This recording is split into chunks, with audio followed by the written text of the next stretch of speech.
What's good, everybody, man? It is your boy Solid back with another Solid reaction, man. And today we got Dallas Mavericks nastiness is getting out of hand. Now, I don't understand what you mean by that because Dallas ain't never been nasty. So we're going to check this video out, man. But if this is your first time seeing your boy Solid on your screen, man, go ahead and hit that like button and subscribe to this channel so you never miss another Solid reaction, baby. But let's get into this one and see what's going on. For Jalen Brunson joining the New York Knicks, Mavericks GM Nico Harrison traded for Christian Wood. Dallas also drafted Jaden Hardy down at pick number 37 and signed JaVale McGee to a 3-year contract to be the team's starting center. 2022's postseason saw Luka Doncic and the Mavs fail to do what this franchise did back in 2011, coming up 3 wins short of advancing to the NBA Finals. But Luka made the Final Four in just his 4th career pro season, more insanely putting up his 3rd playoff appearance already of averaging at least 31 points per game. While the Mavs can expect an even stronger and more skilled version of their superstar in 2022-23, it was clear that if Dallas wanted to get over the hump, they needed to get Luka a lot more help, and that's exactly what the Mavs front office just did. Dallas now has a former 21-point-per-game scorer in C. Wood, who can potentially complement Doncic with his playing style, but how much closer are the Mavericks to the Warriors, and what's Luka added to his bag? Before that, just 8.9% of you watching right now are subscribed, so if you're enjoying this video, please subscribe. Appreciate all of you who've already done so. To support my channel, leave a thumbs up on this video, and to be friends plus stay updated on the dopest NBA mixtapes like this one of Luka, make sure you're following me on Instagram at DFlowHoops. Now into the content. An anonymous former teammate of Michael Jordan recently was on record as saying Luka Doncic is reminiscent of MJ.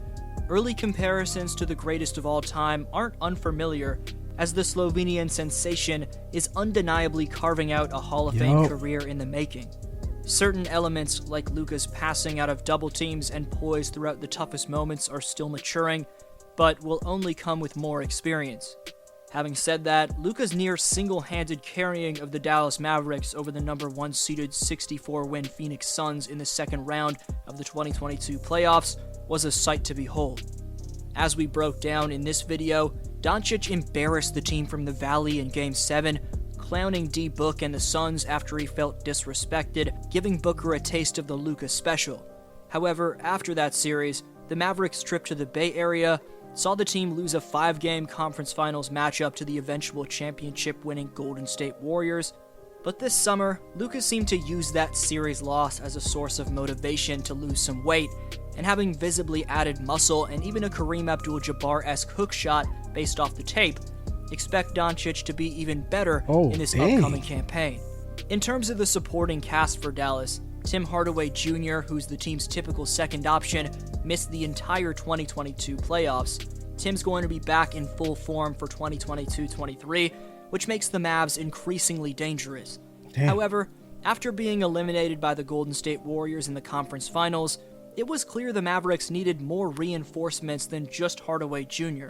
Specifically, Dallas needed a talent who not just paired well with Luka, but complemented their superstar in terms of position and playing style. In 3 out of his first 4 regular seasons in the association, Doncic has averaged at least 27.7 points per game. In the playoffs, that production's only increased in his 3 appearances, having never failed to average 31 points per game in the postseason. The Slovenian even posted as many as 35.7 points each night in the 2021 playoffs, numbers which have fueled the Mavericks back into a perennial playoff team after a rebuild in the post-Dirk Nowitzki era. Cue the Mavericks front office trading for Christian Wood, potentially this franchise's next great big man.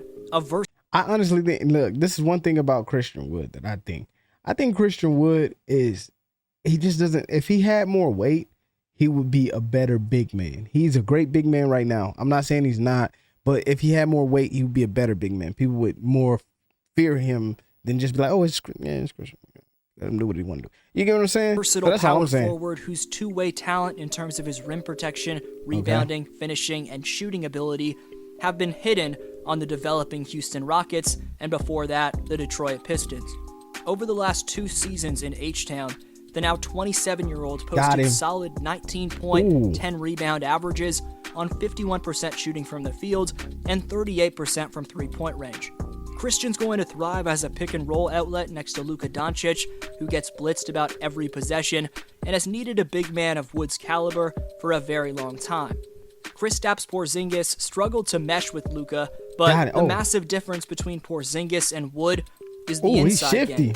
To be fair, Kristaps and Christian have similar efficiency from every area on the floor, but Kristaps finished with just 25 dunks between 51 games in Washington and Dallas. Conversely, Christian finished with just under 5 times that amount of dunks with 120 throwdowns, albeit in 17 more games played in Houston. Point is, Porzingis shied away from attacking the basket, which may be what the Wizards want from him in the nation's capital. Floor spacing is the hottest commodity in the modern NBA. Wood isn't some one-dimensional stretch big. Look at that. But don't get it twisted. In terms of out on the perimeter, he's got a quick, yet shockingly balanced shooting release. Christian's 7'3" wingspan and 9'4" standing reach makes his jumper unguardable for minis forced to switch or scramble onto him. Even the most fundamental of three-point contests or closeout from defenders struggle to make an impact on the big man's high release point. But it's the ferocity that Wood plays with on the interior, which makes him a special player.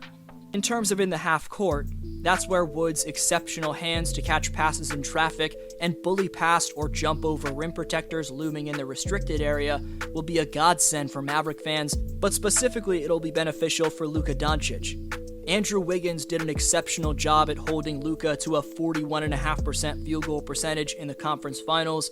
All due respect to the newest New York Knick, Jalen Brunson. Without Dallas having a viable second option who could carry any type of scoring load, the Warriors were able to get away with blitzing Luka in pick and rolls, plus playing physical full-court defense, or straight-up trapping Doncic at half-court. Christian Wood isn't a superstar by any stretch of the imagination, but he's a player whose skill set, in terms of the screen setting, toughness, splice of rim protection, and elite scoring on 2 levels, meaning from beyond the arc and at the basket, will significantly relieve the pressure which weighed heavily on Luka's shoulders in 2022's playoffs. JaVale McGee's not quite as underrated as Christian Wood, but the former Shackton MVP's combination of springiness and ever-improving muscle makes him a nightmare to hold down on the offensive glass. The Dallas Mavericks' newest starting center signed a 3-year deal worth $20 million, over 74 games for a Phoenix Suns team that won 64 games. JaVale posted his highest points per game average in 4 years at 9.2, which came along with averages of 6.7 boards and 1.1 blocks. Productive stats, considering McGee only received just under 16 minutes each night.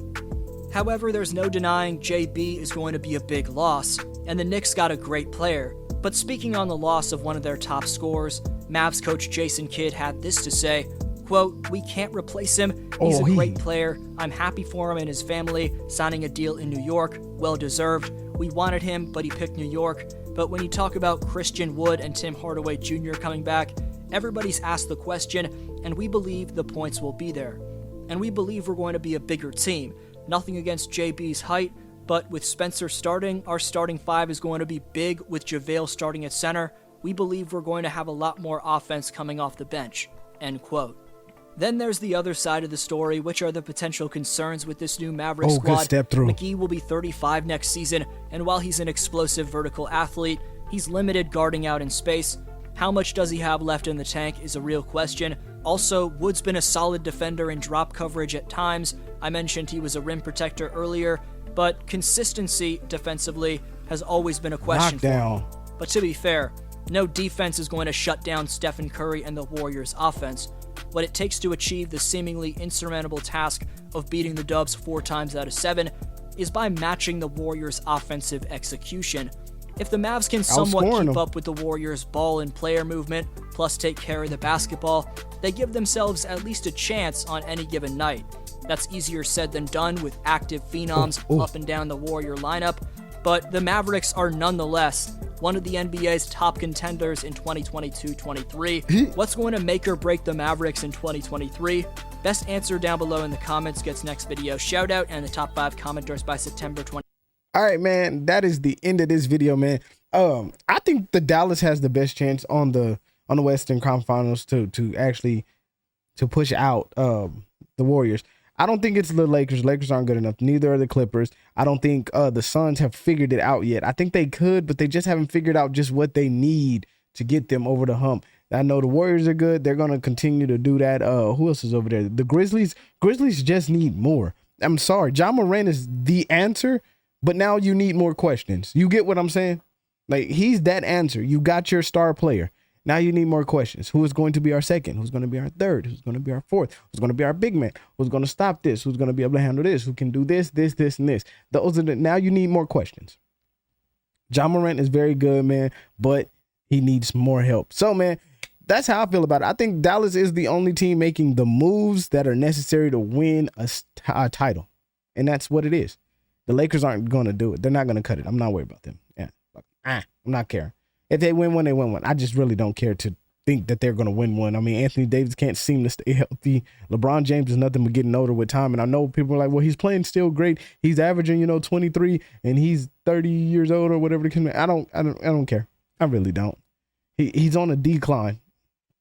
He's on a decline. He's won one ring in the bubble. He has not made the playoffs every year since. Well, he did get the first round. He has not made it to the semifinals in 4 years. Well, to 3, because the 4th year he got the fucking championship. But you get what I'm saying.